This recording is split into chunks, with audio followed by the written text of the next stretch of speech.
नमस्कार। विशेष गरी छोटो तथा महत्त्वपूर्ण भिडियो बनाउने कोसिस गरिरहेको छु। आजको समय राजनीतिकको समय हो। आजको समय राजनीतिक चहल पहलको समय हो। चुनाव नजिकै आइरहेको छ। यही फागुन चुनावको माहौल छ। विशेष गरेर विभिन्न पार्टीहरू छन्, विभिन्न चाहिँ सङ्गठनहरू छन्। यसलाई तपाईँले बौद्धिकतापूर्ण गर्नुहोला। युवा तथा देशको सफल नेतृत्व गर्ने चाहिँ एउटा जनशक्ति अथवा एउटा नेतृत्व गर्ने नेताको आवश्यकता पर्दछ, जनप्रतिनिधिको आवश्यकता पर्दछ।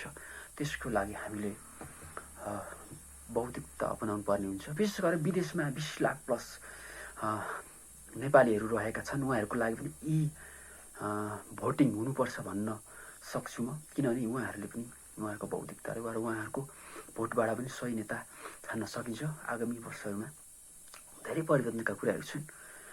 8 वर्ष एउटा बाटोको योजना थियो, सिद्धियो। 10 वर्ष पनि सिद्धिसक्यो। त्यस्ताहरू पनि छन्। हाम्रा क्षेत्रको धेरै कुराहरू विकासमा पछाडि परेको छन्। कृषि क्षेत्रमा पनि पछाडि छ। युवालाई सर्टिफिकेट राखेर दितो, ब्याचलर पास गरेका युवाहरूको लागि सर्टिफिकेटमा लोन दितो अथवा कर्जा दिने कुराहरू पनि थियो, त्यो कहाँ हरायो होइन। जस्ता कुराहरू खानेपानी देउमै 3 नम्बरमा हिजो मात्र अस्तिको दिन मात्र आउनुभएको थियो सुवाङ प्रतिनिधि नेकपा एमालेबाट। उहाँहरूसँग पनि मैले विशेष गरेर केही कुराहरू राखेको छु, खानेपानी तथा यस्ता कुराहरू। र शिकार आरक्षण पनि हाम्रो इलाम क्षेत्रमा हुनुपर्छ। बाली नाली नाश गर्दै गइरहेको छ। तिनीहरूको लागि जताततै चाहिँ शिकार गर्दै हिँड्नुभन्दा पनि निश्चित शिकार आरक्षण भयो भने, जस्तै नेपालमा शिकार आरक्षण एउटा क्षेत्र छ,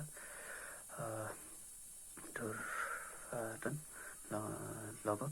र नेपाल भ्रष्टाचारको मुलुकमा अहिले 107औँमा आउँछ 2025 अहिले, र र्याङ्क 24।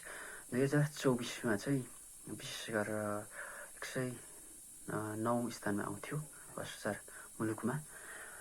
यसरी भ्रष्टाचार यो चाहिँ विशेष गरेर सार्क राष्ट्रहरूको तथ्याङ्क हो। अहिले 107औँ स्थानमा नेपाल। सबैभन्दा कम भ्रष्टाचार हुने मुलुक भनेको डेनमार्क, र सबैभन्दा धेरै सोमानिया। यसरी बुझ्न सकिन्छ। र विशेष गरेर हाम्रो एन्जाइटीको बारेमा थोरै एउटै भिडियोमा लिन गइरहेको छु। एन्जाइटी, डर, चिन्ता, डिप्रेसन जस्ता कुराहरू हामीलाई कसरी उत्पन्न हुन्छ। विशेष गरेर आत्मविश्वास कमी हुँदा मान्छेलाई, र पनि आफ्नो आवश्यकताहरू पुरा गर्न नसक्दा, जस्तै र आफूले हिम्मत गर्नुपर्ने हुन्छ त्यसबाट बच्नको निमित्त, र आफूले साहस गर्नुपर्ने हुन्छ, र हरेक बिहान उठेर व्यायाम गर्नुपर्ने हुन्छ, आफूले योगाहरू गर्नुपर्ने हुन्छ, रनिङ गर्नुपर्ने हुन्छ, पानी बढी पिउनुपर्ने हुन्छ। र म त्यस क्षेत्रमा विशेषज्ञ त होइन, तर पनि विशेष गरेर आफ्नै एउटा चर्चा अथवा आफ्नै एउटा पर्सनालिटी व्यक्तिगत रूपमा चाहिँ यस विषयमा गहिरो चाहिँ ध्यान अथवा चासो यो भिडियो एडिट नगरे मैले स्वत र धेरै बोल्न जान्ने पनि व्यक्ति त म होइन। मलाई लागेकै कुराहरू गरेको छु। स्नातक म्यानेजमेन्ट व्यवस्थाबाट मैले गरेको लगभग 9 वर्ष जति, 73 सालमा गरेको हुँ। 9 वर्ष जति भयो, र विभिन्न आयोगहरू र नेपालको एउटा स्थायी सरकारी सेवा अथवा लोकसेवा गरौँ भन्ने लागेर मैले त्यसमा पनि निरन्तरता दिँदै आइरहेको छु। र विभिन्न प्रतियोगिताहरूमा असफल हुँदै अथवा कोही ठाउँमा सफल र कोही ठाउँमा असफल हुँदै, विभिन्न चरणहरू कहिले पार गर्दै कहिले होइन म असफल हुँदै आइरहेको छु। र भिडियो खिच्दा अथवा समाजमा अथवा एउटा समुदायमा अथवा व्यक्तिहरूसँग बस्दा र हिँड्दा आफूलाई डर हुन्छ होइन। कसैले भिडियो गर्यो भने, कसैले देख्यो कि मैले यो भिडियो पोस्ट गर्दैछु अथवा मैले खिच्दैछु, ला कसैले के भन्छ कि कस्ता कुरा, चिन्ताको विषय हुन्छ आफूलाई।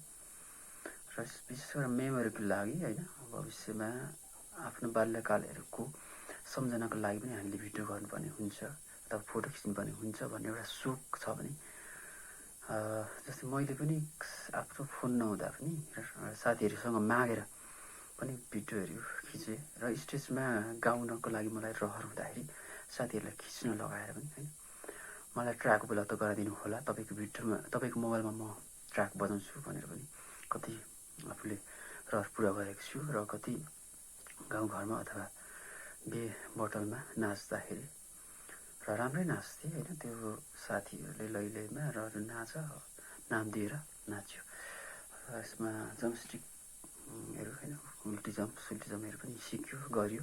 त्यो भिडियोहरू त छैन। त्यसरी सानोतिना भिडियोहरूलाई चाहिँ खिच्नुपर्ने हुन्छ र त्यसलाई मेमोरीको रूपमा राख्नुपर्ने हुन्छ भन्ने लागेर मैले गरेको थिएँ।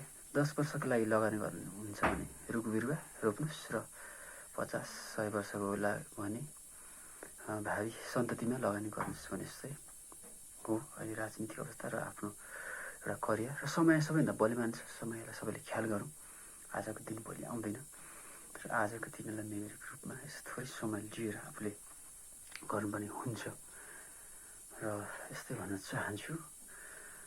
धेरै बोल्न त आउँदैन र म सामान्य परिवारको व्यक्ति, कृषि क्षेत्रमा कोही जोड गरौँ भन्ने, व्यावसायिक रूपमा गर्नुपर्छ भन्ने पनि लागिरहेछ र युवा एउटा देशको जनशक्ति हो। सबैभन्दा ठुलो मतदात हो र यसको देशको लागि जुटौँ।